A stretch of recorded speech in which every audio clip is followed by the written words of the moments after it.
Rev up your engines!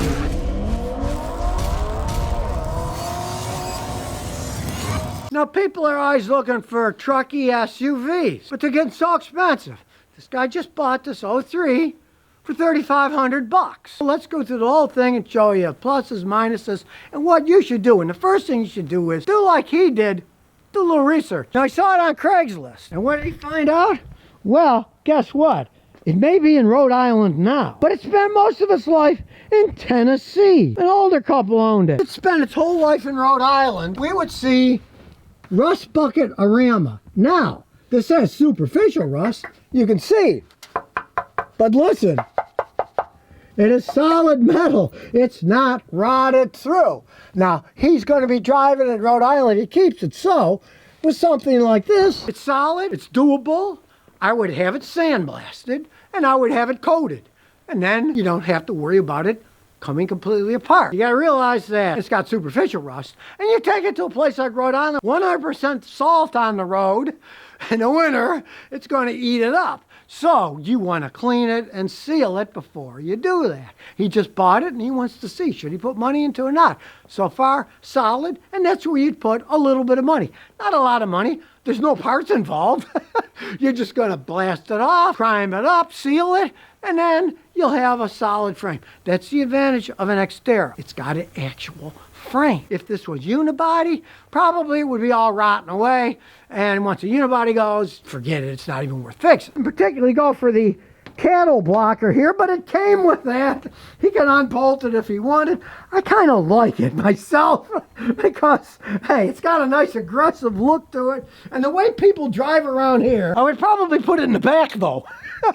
Because they're all tailgaters around here. And if they saw that, maybe they wouldn't tailgate so much. Or maybe when they were tailgating me, I'd slam my brakes on. They could run into it and destroy their own car. I actually had that happen to Houston once. A person rammed into me with their Volkswagen, which was totaled. And I looked and said, oh, gee, there's a little scratch. Bye, and away I went. Now, it does have 131,000 miles on it, but understand one thing. This is a big old V6 engine that can handle it.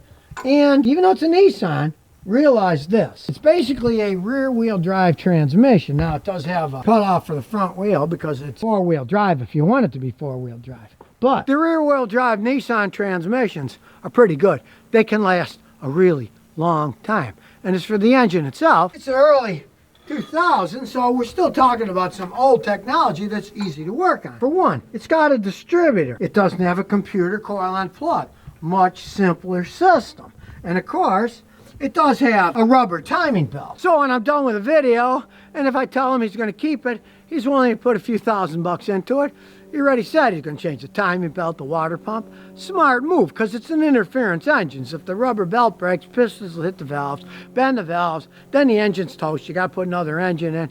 Why bother when you got an engine that works perfectly fine? Just change the belt and the water pump and the pulleys so that they'll all be new and you won't have to think about it. Now as we go inside, of course it's a basic truck. Sounds solid though, and you can see it's got a nice mechanical all-wheel drive system. 2 high, 4 high, neutral, 4-wheel low, physical, not electronic crap, something that really can last a long time and not break. And as we start it up, starts right up like most Japanese vehicles. Now the service engine soon light is on, so we're going to check all that with the scan tool. We don't have to worry about that. Generally looking around, other than having this liner, they all fall down. You can do that over. It's not that big of a deal. Somebody put a cigarette hole in that one, but that's part of the charm of old cars. You can do it over, you can take it off, do whatever you want. You can put LEDs with stars up there if you want. I mean, it's a blank canvas. The engine sounds pretty smooth, but trust nothing but the machine, so out it comes. So we'll plug the old scan tool, hiding up here, and do an auto scan. Not scanning, it's older, it'll take a little time. You can see the seats are still in pretty good shape. Center console works. Like I said, a lot of room in the back. Big old glove box, when they actually had glove boxes. And check it out, old school. 6-disc CD changer. Woo! Now I can tell there is something a little bit off, because the check engine light's on. I can feel a little bit rumble at idle. Now when I put it in gear, I can feel a slight rumble, so we'll see what the codes say. Alright, it knows it's Nissan. Now it's looking it up. Gotta tell it's USA. Here we go. It's going through 37 separate categories. The compass still works. So does the thermometer. Fan still works, the AC still works, the heat still works. Only a cigarette lighter, but he's put a USB port in there for his phone. And all the power windows still work. Now, we do have a couple of red flags. Get the ECU codes first. Camshaft position sensor bank 1, heated oxygen sensor bank 1, and the NOx sensor circuit bank 1. The NOx sensors regularly go out on these. You got to pull the manifold off to change it. If he's going to keep it, I'd say go ahead and change that. The heated oxygen sensor, the heater part isn't working. The rest of it's working, but the heater part isn't working. You could leave that or not. If you needed emissions tested, you'd have to fix that.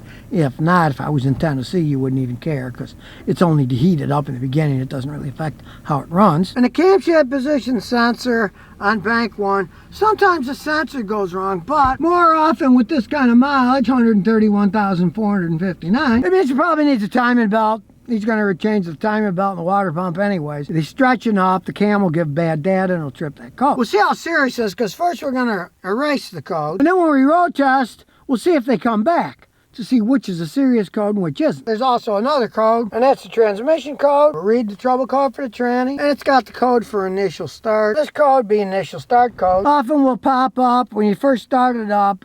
The control unit might have a little bit of corrosion on it. Even a weak battery can do that. He says it's shifting, okay, so we're going to road test it. But just like with the other code, we're going to back up and we're going to clear it and then take it for a road test. So we'll look at all the data live, see what kind of shape it's in. We remember it's all color coded. We're going to see what kind of shape it's in. Shows it's running lean on everything. Now this is not that large of an engine, and it's showing the mass airflow is 5.33.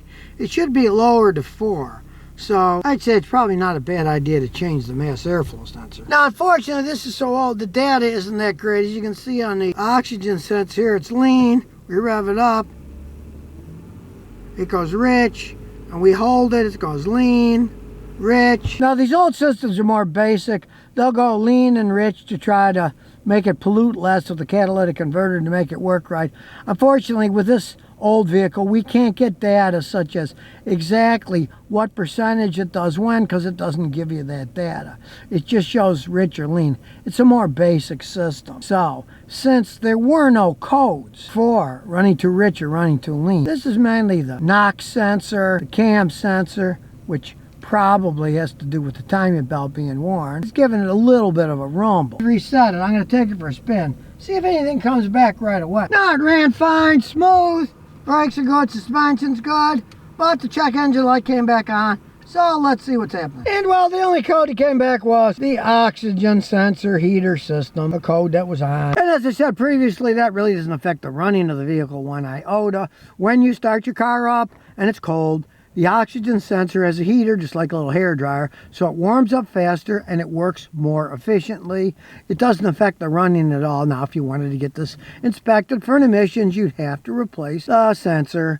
No big deal, just screws in, screws out. So that's no big deal at all. And as you can see, it's oxygen sensor 1, bank 1. So it's the front one on bank 1 that you change. It's old, but it's still in good shape. You paid $3,500. He could easily put a few thousand in it and have a very reliable vehicle. Now, the mileage that it's got on, 130-something thousand miles. He saw ones that had 230 that guys wanted $10,000 for. He spent a whole year looking for this thing, but when he found out this one came from Tennessee where it didn't rust, he snapped it up. Unless the coming recession comes really fast, the prices of used cars are so high that buying this thing for that price and putting a few thousand in it, he's also going to do the tires because they're wearing, but they're also dry rotting because the older couple didn't drive it much. So you expect to put tires on a vehicle. And as far as I'm concerned, the older Nissans are better made than the newer Nissans. They're a lot simpler. You don't have to deal with a lot of the computer stuff. It has an actual distributor.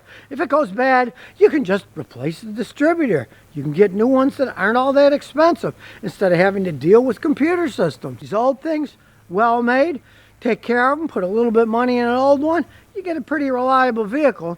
And since this is four-wheel drive, he's planning on plowing snow for his neighbors too. So not that bad of a deal for $3,500.